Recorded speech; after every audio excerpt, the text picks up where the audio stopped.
കൊല്ലം തേവലക്കരയിൽ വിദ്യാർത്ഥി ഷോക്കേറ്റ് മരിച്ചതിൽ നടപടിയുമായി വിദ്യാഭ്യാസ വകുപ്പ്. പ്രധാനാധ്യാപികയെ സസ്പെൻഡ് ചെയ്യും.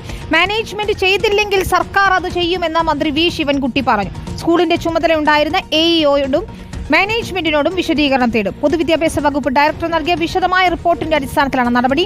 മിഥുന്റെ കുടുംബത്തിന് KSEB പ്രഖ്യാപിച്ച 5 ലക്ഷം രൂപ വീട്ടിലെത്തി കൈമാറി. സ്കൂളിലെ പ്രധാന അധ്യാപികയെ അടിയന്തരമായി സസ്പെൻഡ് ചെയ്യണം. അത് മാനേജ്മെന്റാണ് ചെയ്യേണ്ടത്. മാനേജ്മെന്റ് ചെയ്തില്ലെങ്കിൽ ഗവൺമെന്റ് ചെയ്യും. സ്കൂൾ തുറക്കും മുന്നേ സുരക്ഷ മുന്നിൽ കണ്ട് പൊതുവിദ്യാഭ്യാസ വകുപ്പ് പുറത്തിറക്കിയ സർക്കുലർ പാലിക്കാത്തതിൽ സ്കൂളിന് വീഴ്ചയുണ്ടായെന്നാണ് മന്ത്രിക്ക് നൽകിയ റിപ്പോർട്ടിൽ പറയുന്നത്. സ്കൂൾ മാനേജ്മെന്റിനും അധ്യാപകർക്കും വീഴ്ച സംഭവിച്ചിട്ടുണ്ടെന്നാണ് വിലയിരുത്തൽ. പിന്നാലെയാണ് വിദ്യാഭ്യാസ വകുപ്പ് നടപടികളിലേക്ക് കടക്കുന്നത്. സ്കൂളിന്റെ ചുമതല ഉണ്ടായിരുന്ന എഇഒയിൽ നിന്നും ഉടൻ വിശദീകരണം തേടും. നടപടി എടുക്കാതിരിക്കാനുള്ള കാരണം കാണിച്ച് മാനേജ്മെന്റ് നോട്ടീസ് നൽകും. ഇന്ന് അപകടം നടന്ന തേവലക്കര സ്കൂളിലും മിഥുന്റെ വീട്ടിലും മന്ത്രി സന്ദർശനം നടത്തി.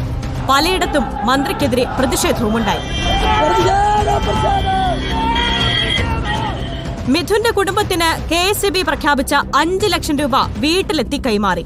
കുടുംബത്തിന് താൽക്കാലിക ആശ്വാസമായി വിദ്യാഭ്യാസ വകുപ്പ് 3 ലക്ഷം രൂപയും നൽകും. സ്കൗട്ട് ആൻഡ് ഗൈഡ്സ് മുഖേന കുടുംബത്തിന് വീട് വെച്ച് നൽകും.